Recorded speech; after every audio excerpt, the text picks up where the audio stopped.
I want you to try something for me. Right now, wherever you are, just stop. Stop what? Stop breathing. Just hold it. Don't take that next inhale. Keep your mouth shut. Hold your nose if you have to. Right, holding. It starts out easy, right? You make a conscious decision. You say to yourself, I am the captain of this ship, and I am choosing not to breathe. But give it 30 seconds. Give it a minute. Describe what happens to that sense of control. Well, the intellectual control just evaporates. The panic sets in. It's not just a thought, it becomes a physical compulsion. My diaphragm starts to spasm against my closed glottis. Right. It feels like my chest is trying to break open from the inside. Exactly. And eventually, no matter how strong your willpower is, no matter if you are a Navy SEAL or a Zen master, you will fail. You will pass out, and the moment your conscious mind goes offline, your brainstem will drag you back to life with a massive gasp. It is a violent, humbling reminder of who is actually in charge of the machine. That tension between the pilot and the autopilot, that is what we are exploring today. Breathing is the only vital function that sits on that strange, foggy border between the voluntary and the involuntary. You can't tell your heart to stop beating. You can't tell your liver to stop filtering toxins. But breathing. You can take the wheel, but only for a little while. And the system that manages that handoff, the system that keeps your blood gases perfectly balanced, whether you're sleeping, debating philosophy, or sprinting for a bus, is arguably the most sophisticated control loop in human physiology. To understand it, we aren't just skimming a Wikipedia article today. We are synthesizing two of the absolute giants in the field of medical education. Right. We've got Ganong's review of medical physiology, and we are stacking it against the Guyton and Hall textbook of medical physiology. And that combination is intentional. If you've read them, you know they have very different personalities. Right. I always feel like Ganong is the molecular biologist of the pair. He's obsessed with the micro. He wants to talk about specific nuclei, receptor subtypes, the neurochemistry of a single neuron. Whereas Guyton is the engineer. He looks at the macro. He treats the body like a machine to be optimized feedback loops, gain control, ramp signals.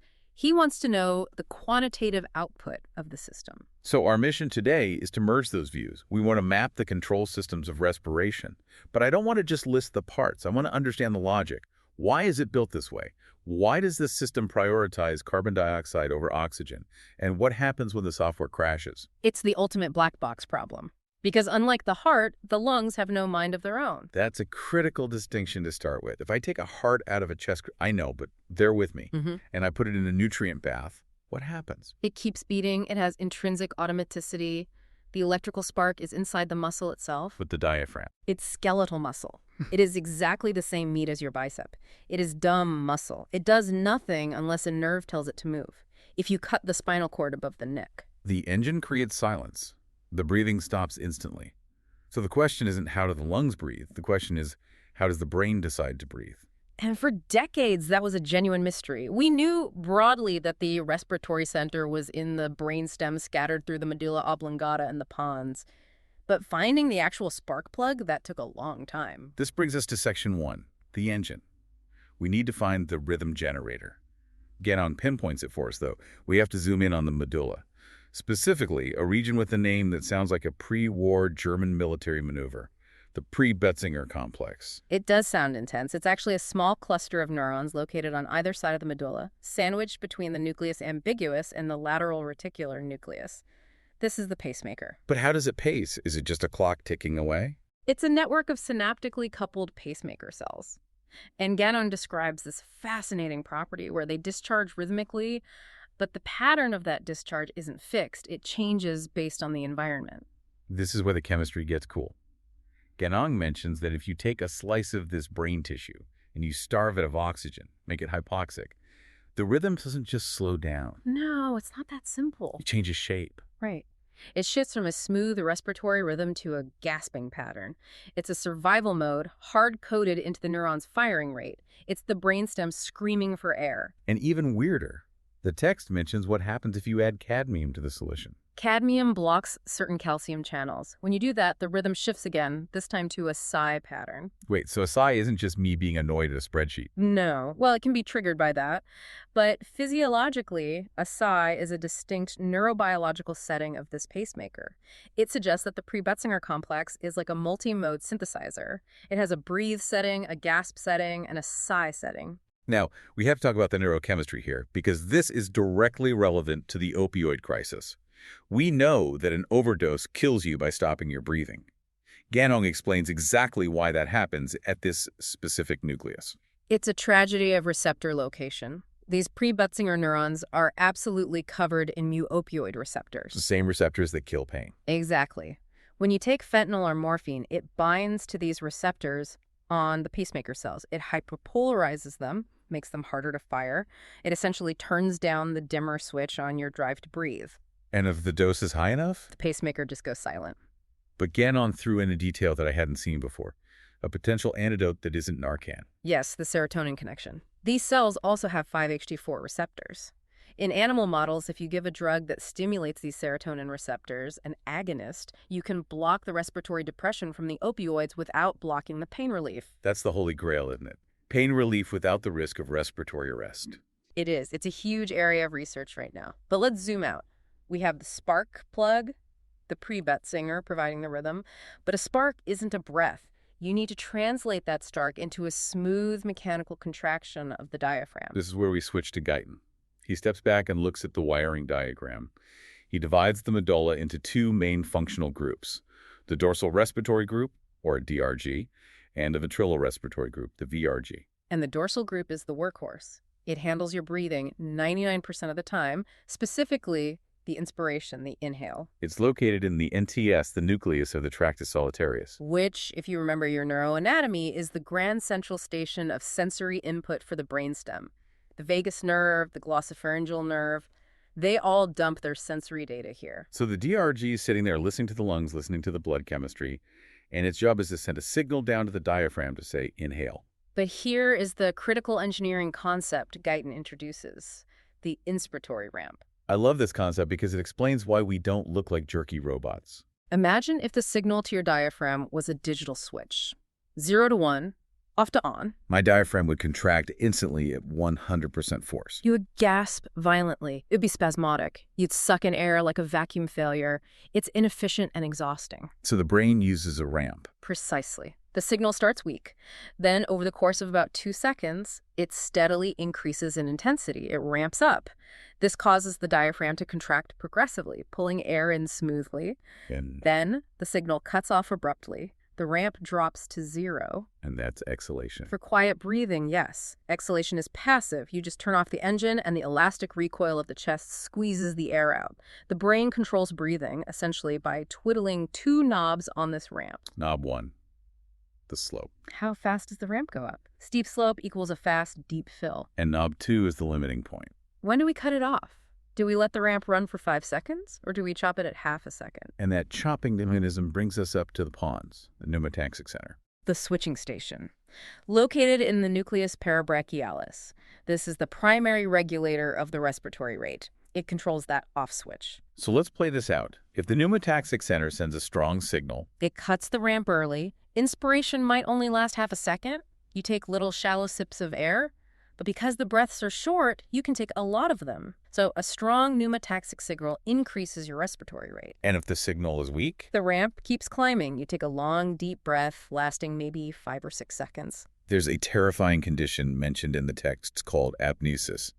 It happens if this switching system breaks. It's a classic experiment. If you damage the pneumotaxic center and also cut the vagus nerves, so the brain has no sensory feedback from the lungs, the off switch fails completely. What happens to the animal? The ramp just keeps going. The animal Oh. inhales and holds the breath at maximum capacity for 20-30 seconds, then releases briefly and does it again. It implies that the default state of the brainstem isn't breathe in, breathe out. The default state is inhale forever.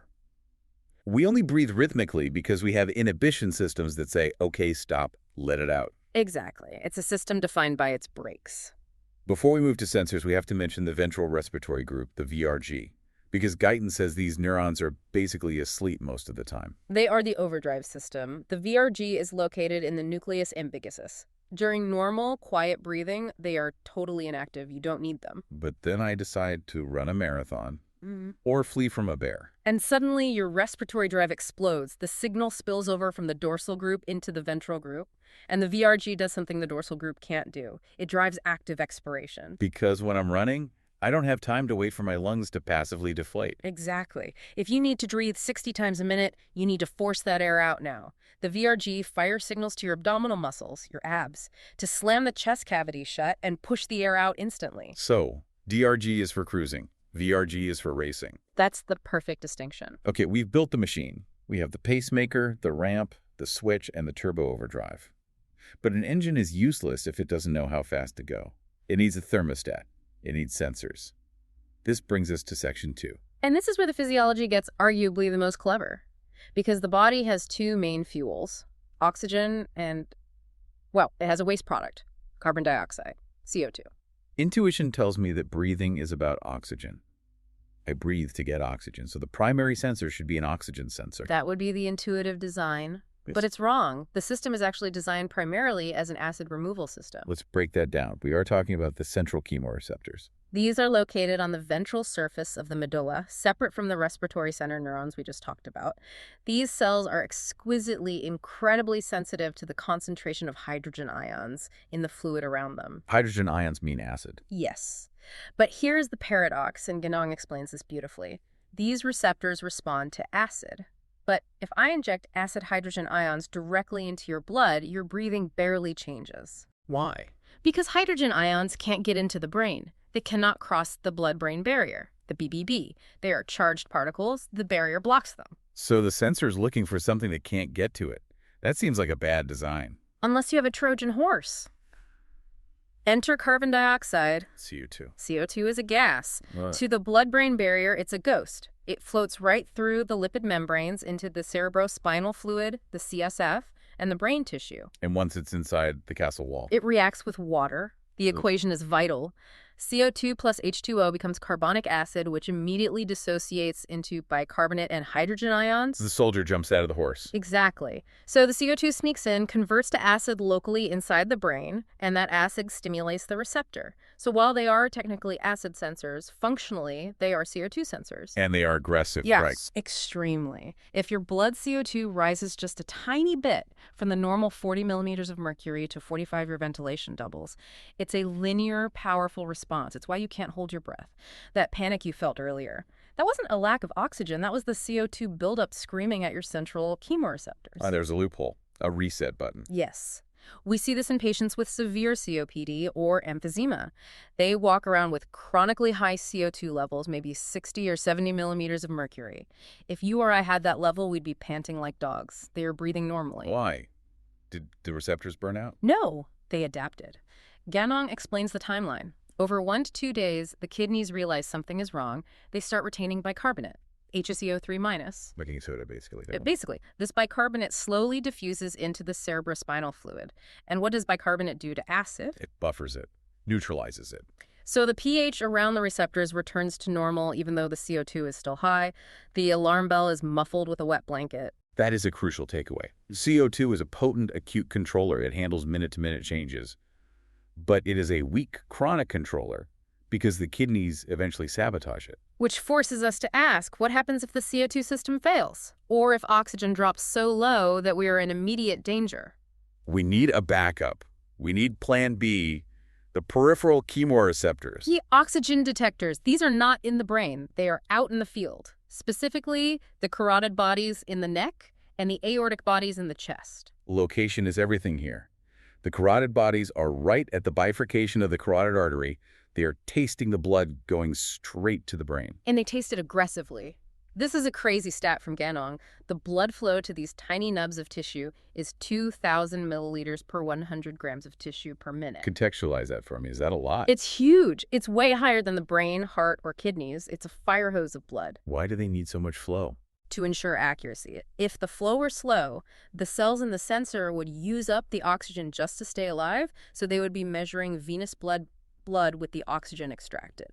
By blasting them with flow, they get a pure, real-time read of the arterial oxygen concentration. Now, let's look at the mechanism. Ganong details the glomus cell. This is the actual sensor. The glomus cell is fascinating because it works almost backwards. In most cells, potassium channels are open to keep the cell resting. In the glomus cell, these potassium channels are sensitive to oxygen. So when oxygen is high, the channels are open, potassium leaves the cell is happy, negative, and silent. And when oxygen drops, hypoxia. The channels snap shut. Potassium gets trapped inside. Positive charge builds up. The cell depolarizes. That's triggers. Voltage-gated calcium channels open. Calcium rushes in. That causes the release of neurotransmitters, most likely dopamine or ATP, which fire the nerve signal to the brain saying, "We are suffocating." But, and this is the engineer Guyton moment, the response isn't linear. It has a dogleg. This is one of those trade-offs you mentioned in the intro. Stability versus sensitivity. The body essentially ignores drops in oxygen for a long time. Normal oxygen pressure, PO2, is about 95. If it drops to 80, nothing happens. Drop to 70. Maybe a tiny increase in breathing. That seems dangerous. Right. 70 is low. It is, but look at the hemoglobin dissociation curve. At 70 millimeters of mercury, your hemoglobin is still almost 100% saturated. The delivery of fuel is fine, so the brain doesn't panic. But once you cross 60 millimeters of mercury, The response explodes, the curve goes vertical, because below 60, hemoglobin starts dropping its oxygen payload rapidly. Aye. You are effectively running out of gas, so the peripheral chemoreceptors scream, and ventilation can increase hundreds of percent. There's a fascinating interaction here involving altitude. Let's say you fly to Aspen or the Himalayas. The air is thin. Right, so initially your carotid bodies detect low oxygen. They tell the brain, breathe more. So you breathe more. But when you breathe more, you blow off a ton of CO2. And now you have a civil war in the control system. The carotid bodies say, breathe, we need oxygen. But the central chemoreceptors in the medulla say, stop, we have no CO2, the blood is too alkaline. And it wins. The medulla usually wins. The increase in breathing is modest. The central brakes are applied. This is why you feel terrible for the first few days at altitude. You are hypoxic, but your brain won't let you breathe enough to fix it because it's protecting your pH. Until the kidneys come to the rescue again. Exactly. Over a few days, the kidneys dump that excess bicarbonate. They reset the pH of the blood to be less alkaline. The brakes are removed. Now, the hypoxic drive is unleashed completely.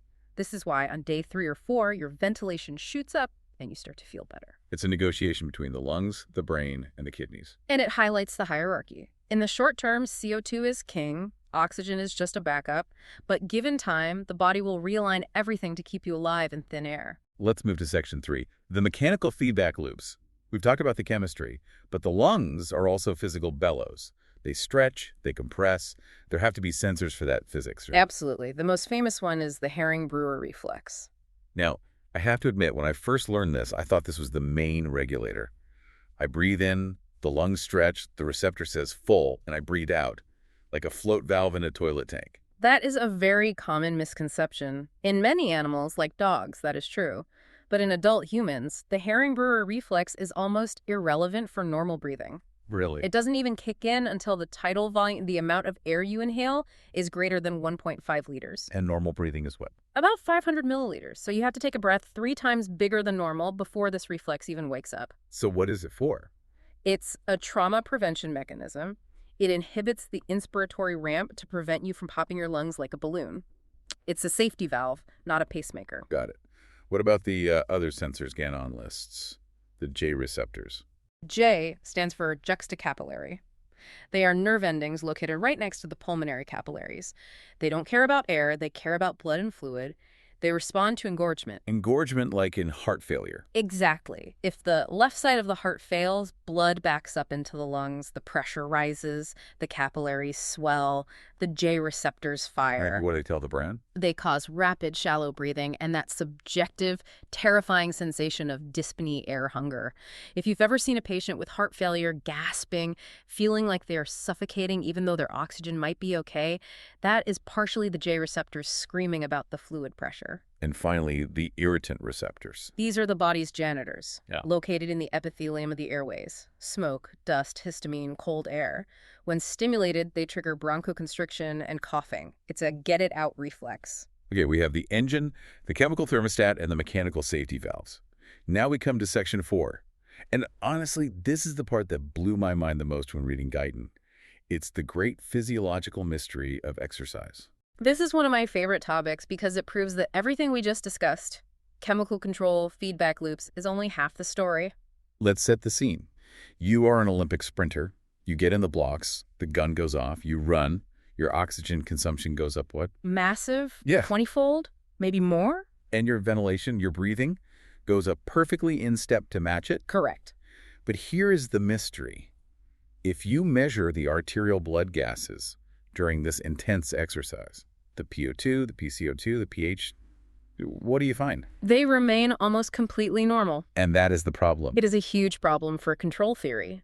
If the chemical control system works by feedback, meaning, oh, CO2 went up, I better breathe more to bring it down, then there must be an error signal. CO2 has to go up to trigger the response. But it doesn't. The breathing matches the demand so perfectly that the blood gases never drift. Which means the chemical sensors cannot be the primary driver. If they were, we'd see a spike in CO2 before the breathing caught up. So how is the brain doing it? If it's not reacting to the blood, what is it reacting to? It's solving the problem before it happens. This is called feed-forward control. Neurogenic feed-forward. Yes. Think about the wiring. When your motor cortex, the part of your brain that controls movement, sends the signal down the spinal cord saying, legs, run, it sends a simultaneous collateral signal to the brainstem. A CC copy of the email. Exactly. It says, respiratory center, we are about to run. Start breathing now. It anticipates the metabolic cost before a single molecule of CO2 is even produced. So it's a predictive model. It is. And there's also a sensory component from the body itself. Proprioceptors in your moving limbs, the knee joints, the muscles, send signals up to the brainstem stimulating respiration. The mere act of moving your legs tells the lungs to pump. But wait, if the brain is just guessing, hey, we're running hard, let's breathe a lot, what if guess is wrong? What if it breathes too much or too little? That is where the chemical sensors come back in. They act as trimmers. Trimmers, like in aviation. Exactly. The pilot sets the main course. That's the feed-forward signal. But if the plane drifts a little left or right, you trim the flaps to keep it steady. The neurogenic signal provides the bulk of the drive, say 90% of the increase. If that's slightly too much or too little, the arterial CO2 will drift slightly, and the chemoreceptors will make that small correction to keep it perfect. That explains moderate exercise. But what about when we hit the wall? When we are sprinting at maximum effort? Now, when you cross the anaerobic threshold, you start producing lactic acid. And acid stimulates the chemoreceptors. Right. But Gannon points out a phase called isocapnic buffering. For a while, the body is smart. It buffers this lactic acid with bicarbonate. The baking soda again? H plus HCO3 minus becomes H2O plus CO2. So you produce extra CO2 from the buffering. You breathe harder to blow off that extra CO2. So your ventilation rises, but your arterial CO2 stays stable. Until it doesn't. Until the respiratory compensation point. The acid overwhelms the buffers. The pH drops. Now, the carotid bodies go crazy sensing the acid in the blood, and ventilation shoots through the roof way higher than needed for oxygen consumption alone. You are hyperventilating specifically to try to blow off acid and save your pH. And that's when you feel like you're dying on the treadmill. That is the limit. Okay, we've seen the system working perfectly. Now, let's look at what happens when it breaks.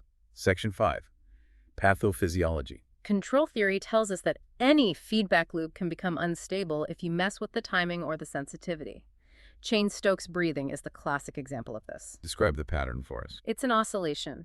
The patient breathes deeply for a while, then the breathing fades away to total apnea, no breathing. Then it slowly builds back up to deep breathing again, waxing and waning. Why does this happen? The outline mentions two mechanisms. Let's start with delay. Imagine you are in a hotel shower.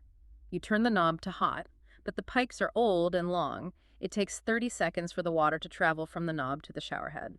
Okay, so I turn it up, it's cold. I turn it up more, still cold. I turn it to max. And then 30 seconds later, you get blasted with scalding water, so what do? I turn it all the way down to cold. And 30 seconds later, you are freezing. You overshoot. This happens in severe heart failure.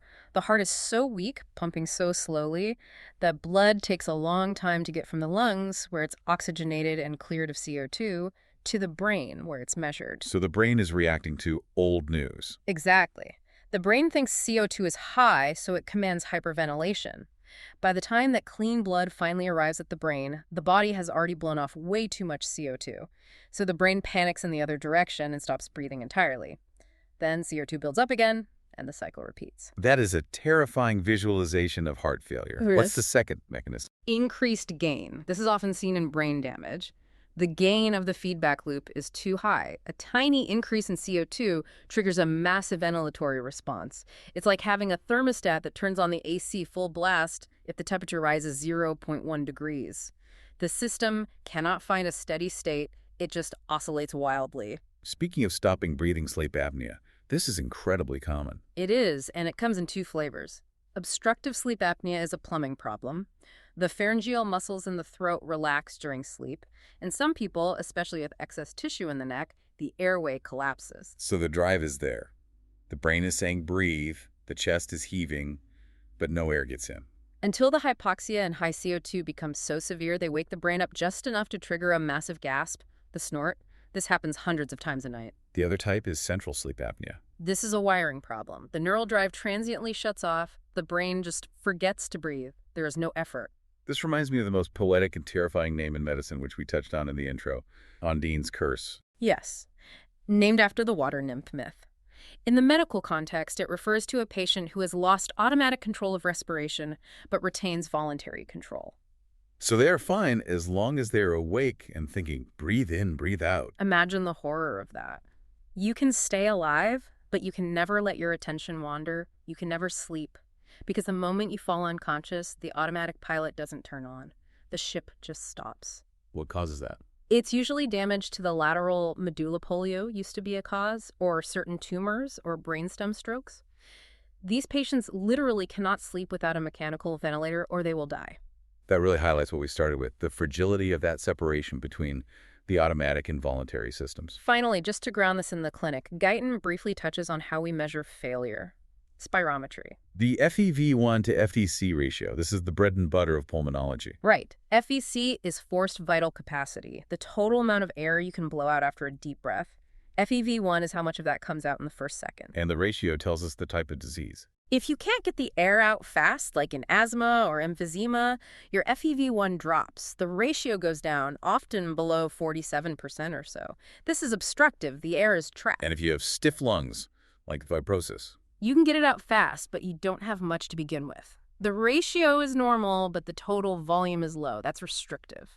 Emphysema is interesting because Guyton explains the mechanics of the collapse. It's not just plugged airways like asthma. No, it's a loss of traction. The alveolar walls act like guy wires, holding the small airways open. In emphysema, you destroy those walls. So when you try to exhale forcefully, the pressure in the chest collapses your own airways. It's like sucking on a wet paper straw. The harder you suck, the more it collapses. Exactly. It's a one-way valve effect. You can get air in, but you trap it inside. Brutal. Okay, we have covered a massive amount of ground. From the pacemaker and the pre-Butzinger to the rant signals, the Trojan horse of CO2, the feed-forward magic of exercise, and the oscillating failures of disease. It really is a layered system. You have the rhythm generator at the bottom, the ramp smoother on top of that, Right. the cutoff switch in the pons, the chemical tuners, both central and peripheral, and finally the behavioral modulation from the cortex. It's a masterpiece of biological engineering. Stability when you need it, responsiveness when you sprint. One final thought to leave you with. We talked about how the system prioritizes CO2 removal to maintain pH. It is an ancient system, evolved for physical threats running from predators. Right. The fight or flight response. But think about the modern world. Panic attacks, anxiety. We hyperventilate in response to psychological stress. We blow off CO2. Which makes the blood alkaline. And alkalosis causes calcium to bind to proteins, lowering free calcium in the blood. This causes neuronal excitability, tingling in the fingers, dizziness, muscle spasm. Which makes you feel like you're having a heart attack, which makes you more anxious. Exactly. Our ancient regulatory system, designed to save us from acid during a tiger attack, can actually trap us in a loop when the threat is purely psychological. And on the flip side, breath holding. That breaking point where you must breathe. Is it physiological? I assume it is. The CO2 gets too high. Mostly. But Gandong notes a fascinating study. If you simply tell someone they're doing a good job or distract them, they can hold their breath longer. Psychology overrides physiology, at least for a few seconds. It makes you wonder, how much of our limits are hardwired, and how much is the brain protecting us from a danger that isn't really there? Something to mull over the next time you take a deep breath, which, thanks to your medulla, you are doing right now without even asking. Thanks for listening to The Deep Dive. Take care.